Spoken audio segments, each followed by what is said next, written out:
আমি জানি প্রদীপ, আসলে দিদি তখন তোমার স্ত্রীর সঙ্গে এত খারাপ ব্যবহার করলো। আমি ভাই তোমার কাছে সেজন্য ক্ষমা চাইছি। বিয়ের দিন একবার কোলের হাতে ওই বালা পরিয়ে দিলে নিয়ম মতো সেটা আর খোলা যায় না।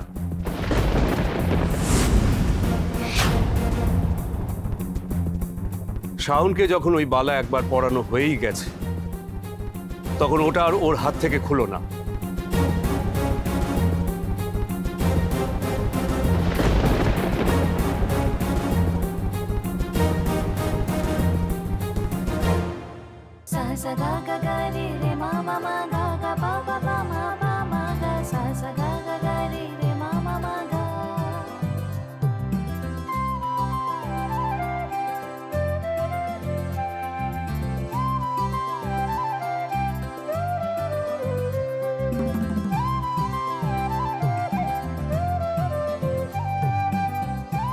আজ শুভর গায়ে ছোঁয়ানো হলুদ মাখলাম আমি। শুভর মা নিজের অজান্তেই আমাকে সেই গয়না পরিয়ে দিল যা পরানোর কথা আমার শাশুড়ি মায়ের। তাহলে কি সত্যি তুমি আমার ভাগ্য বদলাতে চলেছো ঠাকুর? সেই ইঙ্গিতে কি দিচ্ছ তখন থেকে? কিন্তু বীরু, তুই তো বললি যে দেখ দিদি, নিয়ম মতো আজ ও বালা তোরই পরানোর কথা, কিন্তু একবার ভেবে দেখ, শুভ তো এই পরিবারেরই অংশ, এই বাড়িরই ছেলে। আর শাওনও শুভর বাবা মার কাছে মেয়ের মতো খুব আদরের। ওরা বৃষ্টিকে যেমন ভালোবাসে, শাওনকেও ঠিক তেমনি ভালোবাসে। তাই এক মায়ের হাত থেকে যখন ওই বালা শাওন পড়েছে, সেটা ওর হাত থেকে আর খোলা উচিত নয়। তুই এই নিয়ে আর রাগারাগি করিস না তো।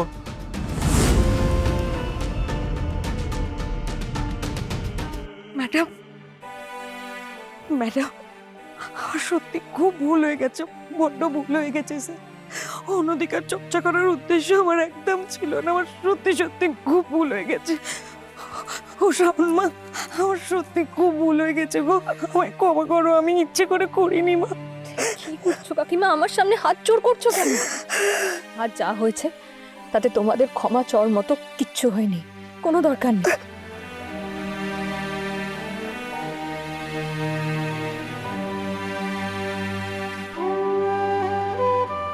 মনে মনে আসলে আমিও তো এটাই চেয়েছিলাম। দেখেছো মা, ভগবানের লীলা বোঝা দেয়। তাই তো আমি আমার শাশুড়ি মাকে দিয়ে কেমন শাওন ম্যাডামের শাশুড়ি মায়ের দায়িত্ব পালন করিয়ে দিল। এবার শুধু শুভ একবার ভুল করে শাওনের গলায় মালাটা পরিয়ে সিঁদুরটা পরিয়ে দিতে কেল্লা পথে। সেটা যদি হয় না বাবা শোনা, তাহলে মন্ত্রী মশাইয়ের পার্টিতে তোর একটা বড় জায়গা পাকা হয়ে যাবে।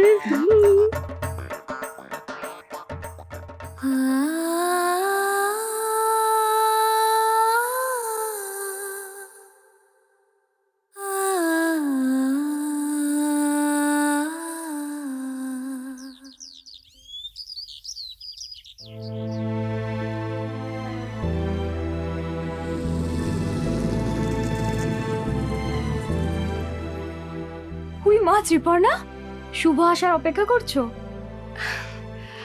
আসলে ওরাই তো বলেছিল না যে আশীর্বাদ করে চলে আসবে, সেই জন্যই অপেক্ষা করছি। আজকে তো শাওনের বিয়ে, সেই জন্য এত সহজে শুভ আসতে পারবে না গো। মন্ত্রীমশাই আসতে দেবে না ওকে, শুভকে খুব ভালোবাসে তো। আর তাছাড়া এত বড় বাড়ির বিয়ে, কত আয়োজন হইচই হবে, সবকিছু সামলে আসতে একটু তো সময় লাগবেই বলো। তো একদম ঠিক কথাই বলেছো।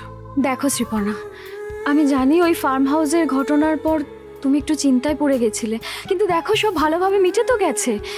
আজকে শাওনের বিয়ে হয়ে যাচ্ছে, আর তোমারও এ বাড়িতে বউ হয়ে আসার স্বপ্ন পূরণ হচ্ছে, তাই না?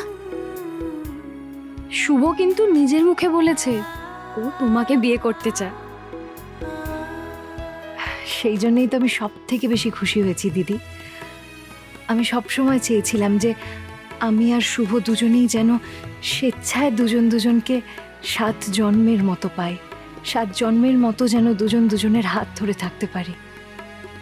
আমি মন থেকে চাই জানো তো, যে এই বিয়েটা যেন আমাদের দুজনের কাছে খুব সুখের হয়। নিশ্চয়ই হবে শ্রীপর্ণা। এই যে আমার ছোট্ট বোন, যাকে ভালোবেসেছে তার সঙ্গে সারা জীবন খুব খুশি থাকবে। আর তুমিও দেখো শুভর সাথে খুব সুখী হবে।